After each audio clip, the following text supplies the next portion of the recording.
नमस्कार विद्यार्थी मित्रों, सुप्रभात।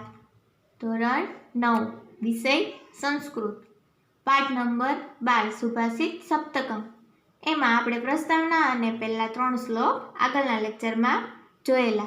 आजे श्लोक नंबर 4 थी शरूआत करीए। श्लोक नंबर 4 सुभाषित नंबर 4। नास्ति मेघ सम तोयम नास्ति चात्म समम बलम, नास्ति चक्षुः समम तेजो, नास्ति धान्य समम प्रियम। हवे श्लोक नंबर 4 में शुं कहे छे? नास्ति एटले के नथी, नास्ति एटले के नथी, मेघसम एटले के मेघ समान, नास्ति चात्म समम बलम एटले के आत्म समान बळ नथी, नास्ति मेघसम तोयम एटले के मेघ समान जळ नथी, नास्ति चात्म समम बलम एटले के आत्म आत्म एटले के आपणुं पोतानुं जे बळ होय ए समान कोई बळ नथी, नास्ति चक्षु समम तेजो एटले के आँख समान तेज नथी, नास्ति धान्य समम प्रिय अने धान्य समान प्रिय नथी। बहुत श्लोक नंबर 4 में बहुत सरस बात करे छे कि मेघ समान कोई जळ नथी। આપણે ક્યારેક વરસાદનું પાણી હોય એ પીને જોજો, બહુ મીઠું લાગશે। અને વરસાદના પાણીની ખાસિયત શું છે એ તમને બધું ખબર જ હોય, એકદમ ચોખ્ખું પાણી હોય। એટલે અહીંયા શું કહે છે કે મેઘ સમાન કોઈ જળ નથી, ત્યાર ઉપરાંત આત્મ સમાન કોઈ બળ નથી। આત્મ હવે તમને આપણા, ધારો કે હું તમને એક ઉદાહરણ આપું તો પરીક્ષામાં હવે તમને 100% એમ હોય કે આમાં આ જ જવાબ આવે, છતાં તમને એમ થાય કે આમ કન્ફ્યુઝ હોય, આ આવતું હશે કે આવતું હશે, તમે ઘણીવાર બીજાને પૂછવાની કોશિશ કરો। હવે બીજો ખોટો જવાબ આપે, તમને સાચો જવાબ આવડતો હોય તોય તમે ઘણીવાર બીજાની વાતમાં આવી જાઓ, તમે ખોટો જવાબ લખી નાખો। પરંતુ આપણની અંદર, આપણા જીવનમાં આપણી અંદર આત્મવિશ્વાસ, આપણું પોતાની અંદર જે કેળવણી હોય એ આપણી હોવી જોઈએ, મક્કમતા। એટલે શું કહે છે કે આપણી આત્મા સમાન કોઈ બળ નથી, એટલે આપણે આપણી આત્માને મહત્વ આપવાનું છે। નાસ્તિ ચક્ષુ સમમ તેજમ એટલે કે આંખ સમાન કોઈ તેજ નથી। આપણને ખબર જ છે કે આપણી આંખ કેટલી સતેજ છે, ગમે એવી નજીવી વસ્તુ હોય એ પણ આપણી આંખ ચોકસાઈપૂર્વક જોઈ શકે। નાસ્તિ ધાન્ય સમમ પ્રિયમ અને ધાન્ય સમાન પ્રિય નથી। હવે ધાન્ય એટલે કે આપણે ખબર જ હોય ધાન્યમાં શું શું આવે તમને, કારણ કે હવે તમે મોટા થઈ ગયા, ધોરણ 9માં આવી ગયા, એટલે ધાન્ય એટલે શું ખબર જ હોય, બરાબર। એટલે આપણા ખેડૂત મિત્ર છે એ ધાન્ય એટલે કે ખેતરમાં જે વાવે છે, જેને કારણે આપણે અનાજ ઉગે છે અને જેને પરિણામે આપણું ગુજરાન ચલાવી શકીએ છીએ, આપણે આપણું જીવન ગુજારીએ છીએ। એટલે શું કહે છે કે ધાન્ય સમાન પણ કોઈ પ્રિય નથી। અહીંયા તમારો શ્લોક નંબર 4 પૂર્ણ થાય છે। હવે શ્લોક નંબર 5 सुभाषित 5।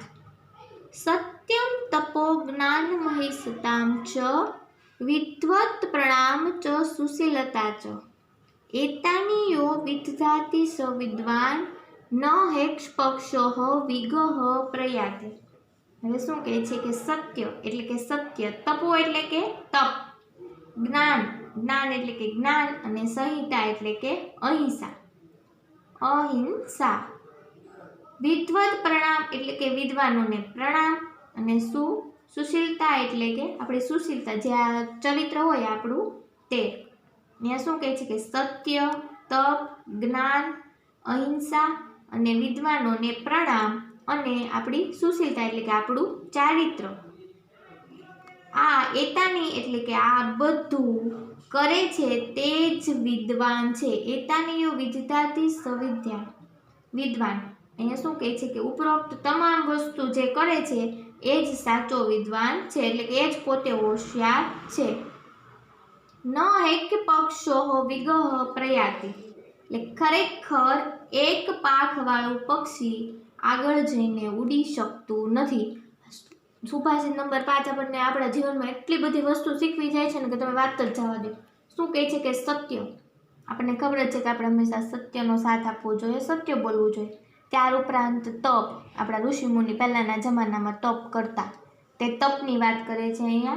ત્યાર ઉપરાંત શું છે તો કે જ્ઞાન, ઘણાને બહુ બધું જ્ઞાન હોય, ઘણા પોતે ભણવાની દ્રષ્ટિએ જ્ઞાનમાં હોય, અમુક લોકો સમાજની દ્રષ્ટિએ જ્ઞાની હોય. કેવી રીતે અહીંયા જ્ઞાનની વાત કરે છે. ત્યાર ઉપરાંત અહિંસા. અહિંસાનું બેસ્ટ ઉદાહરણ આપણે કોણ છે તો કે ગાંધી બાપુ. ગાંધી બાપુને કોઈક એક ગાલે તમાચો મારે તો ગાંધી બાપુ બીજો ગાલ ધરતા. એટલે શું કહે છે કે અહિંસા અને આપણે કોઈનું ખૂન નથી કરવાનું. એટલે કે આપણાથી જે નજીવા સજીવો હોય, આપણાથી જે નાના હોય કે એવા પશુ પક્ષીઓ હોય એની આપણે હિંસા કરવાની નથી. એટલે કે અહિંસા. ત્યાર ઉપરાંત વિદ્વાનોને પ્રણામ. વિદ્વાન એટલે કે જે ઘણી બધી વસ્તુ જાણતા હોય, કોઈ એક વસ્તુમાં એ વધારે પડતા માહિર હોય અને એને ઘણા બધા વિશેનું જ્ઞાન હોય, તેને શું કહેવાતું કે વિદ્વાન. એટલે કે વિદ્વાનને પ્રણામ. અને સુશીલતા એટલે કે આપણું ચારિત્ર છે એ શુદ્ધ હોવું જોઈએ. આ બધું તે જ અહીંયા શું કહે છે, આ જે 5 વસ્તુ કીધી, આ બધી વસ્તુ તે જ કરી શકે છે કે જે પોતે વિદ્વાન છે. વિદ્વાન એટલે કે હોશિયાર. ત્યાર ઉપરાંત આપણે વિદ્વાન ઘણા એમ કહીએ કે આ વસ્તુમાં નિપુણ છે, આ વસ્તુમાં હોશિયાર છે. તેવી રીતે વિદ્વાન એટલે કે એને ઘણી બધી વસ્તુનું જ્ઞાન હોય, તેને શું કહેવાય તો કે વિદ્વાન. એટલે ઉપરોક્ત તમામ વસ્તુ માત્ર ખાલી વિદ્વાન જ જાણી શકે છે, બીજું કોઈ જાણી શકતું નથી. હવે છેલ્લી લાઈનમાં બહુ જ સરસ વાત કહી છે કે એક પાંખવાળું પક્ષી આગળ જઈને ઉડી શકતું નથી અથવા આગળ જઈ શકતું નથી. હવે તમને ખબર જ છે કે મોટા ભાગે પક્ષીઓને ઉડવા પાંખની જરૂર હોય જ. પાંખની જરૂર હોય જ, બરાબર. હવે પાંખ છે, એક પાંખ તમે કાપી નાખો ને એક પાંખે પક્ષીને ઉડવાનું કહો તો પક્ષી ઉડવાનું છે તો કે નહીં. એટલે શું કહે છે, જો ઉપરોક્ત તમામ ગુણ હોય ને એ વિદ્વાન હોય ને એ જ જાણી શકે. તમારા કે મારા જેવા કોઈ સામાન્ય વ્યક્તિ હોય એ જાણી શકતું નથી. એટલે આપણને અહીંયા વિદ્વાન બનવાની વાત કરે છે. અને ત્યાર ઉપરાંત અહીંયા શું કહે છે કે પક્ષી એક પાંખ હોય ને તો પક્ષી આગળ ન જઈ શકે. એટલે અહીંયા આપણે ઉપરોક્ત તમામ ગુણ કેળવવાના સુભાષિત નંબર 5માં કીધેલું છે. ત્યારબાદ સુભાષિત નંબર 6. કાષ્ટાદગ્નિઃ જાયતે મત્સ્યમાના ભૂમિસ્તોયમ ખન્યામાના દદાતિ સોત્સાહનમ નાશ્ચ સાધ્યમ નરાણા માર્ગારબ્ધાઃ સર્વયત્ના ફલંતિ. શું કહે છે સુભાષિત નંબર 6માં તો કે કાષ્ટાદગ્નિ જાયતે મત્સ્યમાના એટલે કે મથવામાં આવતા લાકડામાંથી અગ્નિ ઉત્પન્ન થાય છે. શું કહે છે કે મથવામાં આવતા લાકડામાંથી અગ્નિ ઉત્પન્ન થાય છે. લાકડું ક્યારેક ઘણીવાર ઘસાય, તમને ખ્યાલ હોય તો જંગલમાં તો શું થાય તો કે દાવાનળ એટલે કે આગ લાગે. એટલે શું કહે છે કે ઘણી બધી મથામણ કરીએ ને ત્યાર પછી લાકડામાંથી આપણને અગ્નિ પ્રાપ્ત થાય. ભૂમિસ્તોય ખન્યમાના દદાતિ એટલે શું કહે છે કે ખોદવામાં આવતી, આપણે જમીન ખોદીએ, ધરતીને આપણે ખોદકામ કરીએ તો એ આપણને પાણી આપે છે. ભૂમિસ્તોયમ ખન્યમાના દદાતિ એટલે કે ખોદવામાં આવતી ધરતીમાંથી આપણને પાણીની પ્રાપ્તિ થાય છે. સોત્સાહના એટલે કે ઉત્સાહી. નાસ્ય સાધમ નરાણા ઉત્સાહી માણસોને કંઈ પણ વસ્તુ અસાધ્ય નથી. નાસ્ય સાધ્યમ એટલે કે અસાધ્ય, કંઈ પણ વસ્તુ કરવામાં એ ના ન પાડે. એટલે કે બધી જ વસ્તુમાં એ પોતે સિદ્ધિ પ્રાપ્ત કરતા હોય તેવા લોકો. બધી વસ્તુમાં સિદ્ધિ પ્રાપ્ત કોણ કરી શકે તો કે જે લોકો ઉત્સાહી હોય ને, ઉત્સાહી મનવાળા એ. એટલે શું કહે છે કે ઉત્સાહી માણસોને માટે કંઈ પણ વસ્તુ અસાધ્ય નથી. માર્ગારબ્ધાઃ સર્વયત્ના ફલંતિ અને યોગ્ય રીતે આરંભેલા બધા જ પ્રયત્ન સફળતાથી ફળે છે. માર્ગારબ્ધા એટલે કે શરૂઆત કરેલા, સર્વયત્ન એટલે કે બધા જ પ્રયત્ન અથવા તો બધા જ કાર્ય. ફલંતિ શું કહે છે કે જો તમે યોગ્ય રીતે કોઈ વસ્તુની શરૂઆત કરો, પ્રારંભ કરો તો એ બધા જ પ્રયત્ન સફળ નીવડે છે. હવે આપણે સુભાષિત નંબર 6માં શું કીધું કે જો આપણે ભૂમિની ખોદણી કરીએ તો આપણને એમાંથી પાણી મળે. ત્યાર ઉપરાંત આપણે લાકડાને ઘણીવાર મથીએ તો એમાંથી આપણને અગ્નિની પ્રાપ્તિ થાય. અને ઉત્સાહી માણસ હોય એના માટે તો બધા જ કાર્યો સરળ હોય. કોઈ પણ કાર્ય એને આપો, હવે તમારી કે હું મારી ગમે એની વાત કરું, અમુક લોકો રમવામાં બહુ ઉત્સાહી હોય તો એને કહેવું ન પડે ભાઈ તું રમવા જા. અમુક લોકો ભણવામાં ઉત્સાહી હોય તો એને કહેવું ન પડે ભાઈ તું ચોપડી લઈને વાંચવા બેસ. એવી રીતે કોઈ પણ કાર્ય એને આપણે સોંપીએ, અમુક લોકોને ઘરનું કામ કરવામાં બહુ ખુશી મળતી હોય તો એને કહેવું ન પડે કે ભાઈ તું આ વસ્તુ કર. અને જો આપણે એને કદાચ કામ સોંપીએ ને તો પણ એ ઉત્સાહથી અને બધું સારી રીતે પાર પાડે છે. એવા માણસોને શું કીધું છે તો કે ઉત્સાહી માણસ માટે કંઈ પણ અસાધ્ય નથી. અને જો આપણે કોઈ પણ કાર્યની શરૂઆત કરીએ અને યોગ્ય રીતે કરીએ ને તો એ બધા જ પ્રયત્ન સફળ નીવડે છે. હવે તમને એક મસ્ત વાત કહું. હવે કોઈ એક ભાઈ હોય બરાબર, એ થોડાક દિવસ થાય તો હીરાના કારખાનામાં બેસે તો એમ થાય કે હવે મજા નથી આવતી, 10-15 દિવસમાં પાછા બીજા કારખાનામાં વયા જાય. અહીંયા નથી મજા આવતી તો કંઈક બીજો ધંધો ખોલે કે ભાઈ ચાલો હવે મારે કંઈક બીજું કાર્ય કરવું છે. કોઈ એક કાર્યમાં આપણે દિલ દઈને કામ કરવું પડે તો એ કાર્ય સફળ થાય. હવે તમે 10 દિવસ આમ જાઓ 10 દિવસ આમ જાઓ તો એનાથી કોઈ કાર્ય સફળ ન થાય. એટલે આપણે જીવનમાં ખાસ યાદ રાખવું. હવે તમે ભણો છો તો તમને ડાયરેક્ટ એમ થાય કે હું અત્યારે 9મું ભણું નહીં, મારે સીધું 12માં જવું છે, તો એમ ન જવાય. આપણે ધીમે ધીમે પગથિયા ચડવા પડે, નહીંતર પડી જવાય. એક હારે આપણે 3-4 પગથિયા ચડવાની કોશિશ કરીએ તો પડી જવાય. બસ સુભાષિત નંબર 6 આવું જ કંઈક કહેવા માંગે છે. હવે એ છેલ્લો સુભાષિત પાઠમાં તમે જોયેલું છે. પાઠનું નામ શું છે તો કે સુભાષિત સપ્તકમ. સપ્તકમ એટલે કે 7 સુભાષિત. એટલે અહીંયા આપણે 6 પૂર્ણ કર્યા અને હવે આપણે આ છેલ્લો સુભાષિત. પાત્રમ ન તાપ્યતિ નૈવમ મલ્લમ પ્રસૂતે સ્નેહમ ન સહરતિ નૈવ ગુણાંક્ષિણોતિ. શું કહે છે કે પાત્રમ ન તપ્યતિ નૈવમ મલ્લમ પ્રસૂતે એટલે કે સત્પુત્ર કુળરૂપી ભવનમાં દીપક રૂપે હોય છે. સત્પુત્ર કુળરૂપી ભવનમાં કોઈ દીપક રૂપે હોય છે અથવા તો કોઈ દીપક છે. તમારે આ શ્લોક આ જે સુભાષિત છે એમાં આપણે છેલ્લેથી ભાષાંતર કરવાની શરૂઆત કરવાની છે. બરાબર, આ એક સુભાષિતનું ભાષાંતર થોડુંક અઘરું છે તો તમારે ધ્યાન આપવું ખાસ, કારણ કે પાછળથી ભાષાંતરની શરૂઆત થાય છે. કે સત્પુત્ર કુળરૂપી ભવનમાં કોઈ દીપકની જેમ વર્તે છે અથવા તો કે પોતે દીપક જ છે, જે પાત્રને ગરમ કરતો નથી. પાત્રમ ન તપ્યતિ એટલે કે તે પાત્રને ગરમ કરતો નથી અને મેષને ઉત્પન્ન કરતો નથી. પાછળથી તમારે ભાષાંતર લેવાનું છે ને અહીંયા પૂર્ણ થશે. શું તો કે સતરૂપી એટલે કે ગુણવાળો પુત્ર કુળરૂપી ભવનમાં દીપક જેવો હોય છે કે તે પાત્રને પણ ગરમ કરતો નથી અને મેષને પણ ઉત્પન્ન કરતો નથી. દ્રવ્યાવસાન સમયે ચલતા ન થતે સત્પુત્ર એશ્ય કુલ સંજ્ઞાની કોડપી દીપક. તમને કીધું એમ કે સ્નેહને ખતમ કરતો નથી, સ્નેહને ખતમ કરતો નથી અને દ્રવ્યનો નાશ થતાં ચલિત પણ થતો નથી, વિચલિત નથી થતો અહીંયા, અને ગુણોને પણ ક્ષીણ કરતો નથી. હવે આખું એકવાર ભાષાંતર બોલી જાઉં છું.